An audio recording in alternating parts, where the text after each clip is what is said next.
So, Mark, did you see that picture of the Queen machine at Four Queens back in the day? It reminds me of those Big Bertha slot machines and definitely a machine out of a different era of Vegas. Yeah, it reminds me of, Vegas Vacation where he goes to all those big slot poles that were always like out near the exits and entrances to kind of draw people in, and that's exactly where you would imagine this being, like right like at a Fremont Street casino, right inside the door, first thing you see, and people just get sucked into it for sure. Yeah, this is a machine from a different time, although it sort of predicts what the future of slots was, right? You have six players being able to play on the same machine. I used to love those Big Bertha slots when I was a kid. I never played them, of course, but did you ever see those? The ones that were like 6, 7 feet tall with the big reels. I guess they still have versions of them in Vegas, but those were the coolest things back in the day, and I wish I got to see this one in person. Nothing beats having the change cup and all the clink, clink, clink, clink, and you scoop up all your quarters or nickels in this big tub. Oh man, those are the days. Those are the days. All right, Mark, let's start with a quick update on the MSG Sphere. Not a lot to report. We've talked a lot about it in the last few weeks, but they started testing the screen on the outside, specifically on the dome, just color testing right now. But it's exciting to see this thing finally light up. It looks a little, it looks a little weird to me. I mean, I expected it to be all dark and then lights to come out on the front. And I don't know if this is just them testing, but not the finish. But it looks almost like a squishy toy my daughter has, where like little poop comes out the butt, like a bubble, or like an Amazon Glow light. It just looks not at all what I expected. I think this is just a test, so hopefully we'll get more robust stuff coming up. Yeah, I mean, it's good to see this thing moving along. You can see other shows, we talked about it in previous shows, about kind of the struggles with MSG and their financing, how they're splitting off some of their businesses, looking to possibly sell their 67% stake in Town Nightclub, all to get this thing finished. We don't think it's going to be finished by the Formula One race in November, although it should be finished around the end of the year, and the screen should be fully operational by then. So this is just a quick step. Glad to see that. Excited for the future, even if it looks a little strange right now, Mark. So looks like a nightlight.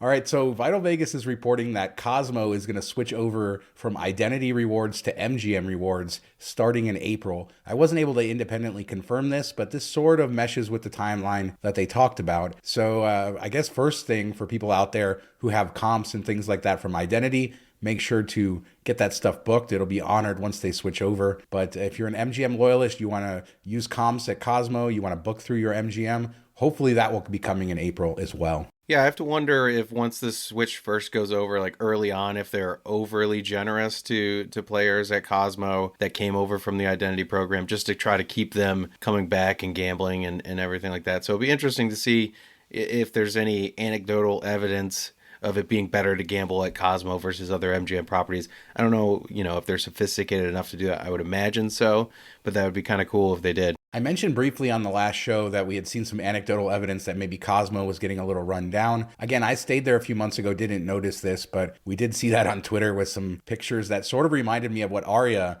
kind of looks like in some of their older rooms. A lot of like little stuff broken, a lot of lack of maintenance in certain areas. So we'll continue to kind of monitor how MGM implements Cosmo and if that hotel can really stay up to the standard that it was before, because I think it was a step above Bellagio, which was MGM's best. To me, this is really their flagship property. Hopefully they'll start treating it that way, although I think it's going to get lost in the mix. There's 13 MGM properties here in Las Vegas. Hard to be one of 13 when you used to be the only child. Yeah, true. Totally different, environment that you're getting put into and management team and everything like that. So I don't imagine it's run quite the same level. We talked about previously how I wasn't super impressed on my Bellagio stay. Gunk backed up into the tub, and just, the service and the friendliness of the people wasn't the greatest. So I hope that doesn't happen at Cosmo. Maybe because it is a bit smaller of a property and not such a massive scale compared to other MGM ones. They keep that, but it's all dependent on the team that they hire or keep there and how they act and interact with the people that are coming in the door. So we'll have to wait and see. I hope it's a good thing, but MGM track record isn't the greatest with that stuff, so we'll have to see. Yeah, we shall see, and we'll keep you guys updated. I hope they don't ruin Cosmo, but I'm sure there's a lot of MGM loyalists that are really happy that this will finally be integrated and they can use their comps and book and use their points, all of that stuff. So we'll keep you guys updated on that. Horseshoe continues to move along with their renovation. It's officially named Horseshoe now. It was Bally's before, although there's still signs up. There's still construction everywhere. So I guess it's a soft transition right now. But they announced a new venue. There's still several restaurant venues that are closed that we don't know what's going to replace them.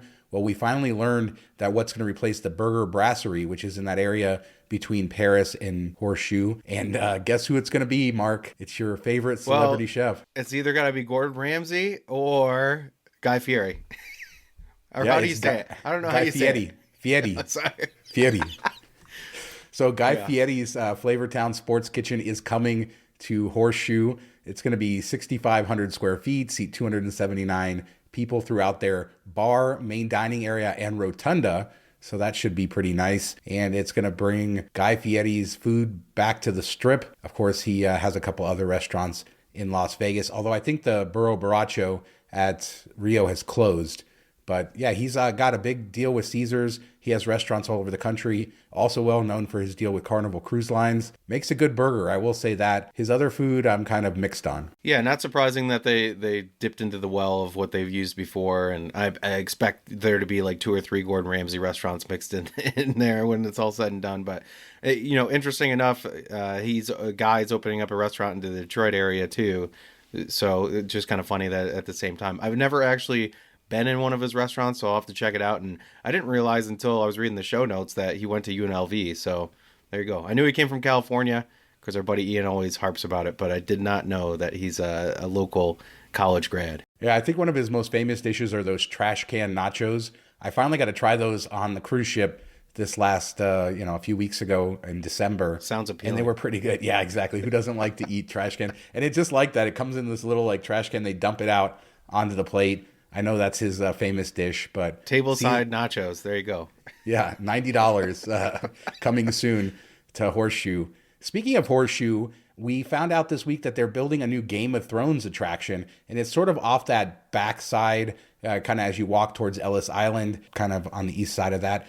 And it's going to be a semi-permanent structure built kind of in the parking lot, it seems like. It's going to have a really cool themed bar and other offerings. And I think the main centerpiece of this is going to be a ride, kind of like maybe Soarin' in Disney, or maybe Flight of Passage, I don't know, which is the Avatar ride in Disney World, but some sort of a simulator ride getting you on the dragons into the Game of Thrones world. So I think this sounds pretty cool.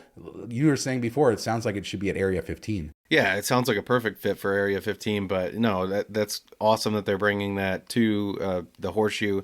There's never been a ton to draw you in there when it was Bally's, so this is something unique. And to see that HBO is involved and Warner Brothers is involved, my fear was that it was just somebody trying to do it like on the cheap, but you have to imagine it's going to be top-notch, high-end stuff. The bar sounds like it could be really, really cool. Maybe they'll have like a little ice bar for winter is coming and all that, so we'll have to see, what it looks like, but I'm excited for it. I think it'll be really, really unique. And this should be kind of close to where their food court is in Horseshoe, and also the new arcade that was the old sports book. They should have put it in the arcade. There you go. But I mean, maybe they'll have all the synergy. I think they have is it the Kiss mini golf or the Twilight Zone mini golf down there as well. So, they have a lot of attractions in there, and hopefully that draws people to that backside of the property. But hoping with HBO involved, this will be a really cool attraction in Vegas. And another cool attraction, one we talk about often, is the Ethel Cactus Garden. And they do their holiday display every Christmas, and it's beautiful. But they also do a Valentine's Day display, and it's running now through Valentine's Day from 5 to 10 every night. Just like with Christmas, they're doing a $1 donation for 3 Square Food Bank. But you can get in there, see all the Valentine's Day lights, maybe take a walk with your Valentine through the Cactus Garden. Glad to see that they continue these seasonal things. And this is another reason to get over there, especially at night when they have it all lit up. It's pretty cool. I mean, the lights were already up for Christmas, so yeah, let's redo it. I'm sure they changed it up Mark, a bit. Don't tell their secret. They flipped the switch from green to red and white. I don't know, but no, I definitely want to check it out sometime. I love when they do these at parks and stuff and everywhere else, but to see it in this place would be pretty special. So hopefully it's different. Like anybody that went to Christmas and then goes here, let us know if it's exactly the same or if it's a bit different or what changed. I'd be interested to know. Yeah, and it starts, I think, February 3rd, so it's not actually going yet. So I should have said that, but it will be fun to go in February. I did want to do a quick update on Primm. My Dead Mall video, my video from Primm Valley has, I think, passed 250,000 views. So there's a lot of you guys interested in it. And in that video, I show the mall cut off from the casino. Well, somebody sent me pictures on Twitter saying that they've now reopened that. So I think the casino is still mostly gutted, but at least you can now connect inside from the mall to the casino. I guess they took down the caution tape and all of that. So this is a good development.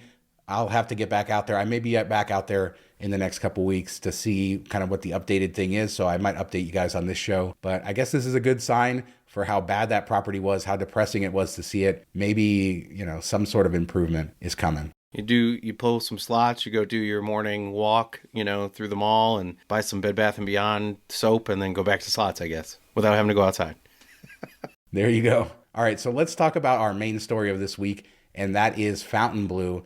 And Vital Vegas got some pictures from Austin Abel Shepherd. Now, he's a guy I've seen on YouTube on and off. He did a really good documentary about the demolition of the Riviera and kind of the whole process of it closing and everything that happened after that. It's on YouTube, so I recommend that. But somehow he got himself inside Fontainebleau. I'm assuming because his name's all over it that this was an authorized visit into Fontainebleau. And we're seeing our first real pics of what it's going to look like. Of course, we've seen the renderings, which look very nice. It looks like a high-end property, very modern and everything. But the first pics inside sort of support that and also reinforce that there's a long way to go before they're done. Yeah, I was kind of surprised how bare it was, with how long this property's been sitting there. You'd think there'd be some more to it, but I was happy to see, my big pet peeve is low ceilings. So I was happy to see high ceilings. I liked all the curves, built into it. And then the carpet looks really, really nice if they end up using that carpet everywhere. That carpet is sexy. It's blue. You love carpet. I loved high ceilings. You love carpet. I do like carpet, although I think casino carpet's something that's been so overlooked for so many years. And so, their main kind of goal was to have a carpet that covered up stains and things like that because there's such high traffic. And then, there's a lot of flowery patterns and, things that I just didn't love throughout the history of casino carpet. But I feel like Circa was one of the places to step up their game when they opened. They have a really beautiful carpet. And this carpet with the blues, it just looks very sexy. So yeah, I'm excited about that. But other than that, I mean, the spaces look, big. Obviously, we're not getting full context on all the pictures that we're seeing, but it does look like it's going to be a very nice level property and kind of will envision some of those renderings that we saw. And yeah, I mean, I guess I am a carpet fanboy. Put that carpet all over. I love it. Can't wait to see people make that into a meme of somehow. You can't love carpet? I mean, there's a whole Twitter account if people don't know. Put that carpet all over. No, but there's a whole Twitter account that I follow and I love it. And even I don't know if it's the same guy, but there's somebody on YouTube who also has a casino carpet related channel and loves when I put the video of the carpet in my videos, like in the Primm videos where I'm actually showing what the carpet is. But this Twitter account, and I'll throw it up on the screen, they, post pictures from casinos all over the country. And I find it fascinating to kind of see the difference. And again, see kind of the evolution. Casinos have much better carpeting today than they used to. So that's good. But I would take this carpet in any kind of high-end hotel. I really like the sort of blue-gray color scheme. It's really in my taste, and a lot of new hotels have that. Now, there is one question there. This does look very modern and very much like a lot of newer hotels around the world. What will make Fontainebleau special to Las Vegas? Will it be more like Resorts World where it's generic Hilton, or in this case, Fontainebleau, more generic rooms? Or will they put some Vegas flair to it like we saw with Circa, where they snuck in all those modern colors, but also put in some Vegas panache? Yeah, let's hope it leans towards the Circa when it's all said and done. I have to imagine they'll do so. They're pretty well known, and they have other properties where they've done something similar. So I know not a casino, but I have to imagine that they're on top of the design style and are going to bring Vegas into it. At least I hope. Maybe that's just me hoping. Yeah, we have so much coming, and over the next 5-10 years, it's really going to define what the Vegas experience is. We talked last week on the last show about how building maintenance has suffered. And, you got to kind of do a paradigm shift here. For those of us who remember Vegas in the 90s, even into the early 2000s, we think about what we thought of places like Riviera or Tropicana, some of these older properties that had been 30, 40 years old by that point. Now we're starting to see properties like Excalibur and, Circus, so many of these properties are now 30, 40 years old. We're seeing Hard Rock completely kind of redo Mirage because it's hit that age. And so we have to have a paradigm shift that some of our favorite casinos are now on the older side. They're the Dunes and Sands and Rivieras of yesterday. And we're going to get these new properties, 5, 6, 7 of them over the next decade that will now define Vegas into the future. And then will be the new hotness. And so it'll be interesting to kind of see. But when you think that in the 90s, when you had Paris and New York, and, Luxor, MGM Grand, Treasure Island, all these casinos open, they weren't beloved casinos. But today, looking back, they are. And how will we treat these new casinos over the next 10, 20 years? And how will we sort of let go of the casinos of the past? It's an interesting time, an interesting place. But if you're at Excalibur, I heard that Tropicana, we talked about on the last show, that massive project that started. People in their rooms are hearing the banging all night long from the construction project at Excalibur. So maybe they need some better insulation. Well, does that surprise you at all that the insulation isn't so great at the Excalibur? No, I mean, it's sad that it's already a problem and it just started, but it's going to be a long couple years, I think. Yeah, it will be a long couple years, but an exciting few years. And, this Fontainebleau project coming is the first step of that. And I know Dream Hotel has already started construction on the south end of the Strip, and we have a lot of other projects coming. So it is exciting. If you like new casinos, if you like casino carpeting, all these new casinos, Mark, with new carpeting to discover. Oh, it's the best thing ever. So yeah, let us know what you guys think about anything we discussed in this segment, in this show, whether it's Fontainebleau and what it looks like on the inside, to a new Game of Thrones attraction, Guy Fieri coming to Horseshoe, all this good stuff. The MSG Sphere, what do you think? Do you think it looks like a kid's toy all lit up? Let me know in the comments. Don't forget to subscribe to the channel. Hit the notification bell so you receive notifications of all of our videos. We do 2 shows a week, Tuesdays and Fridays.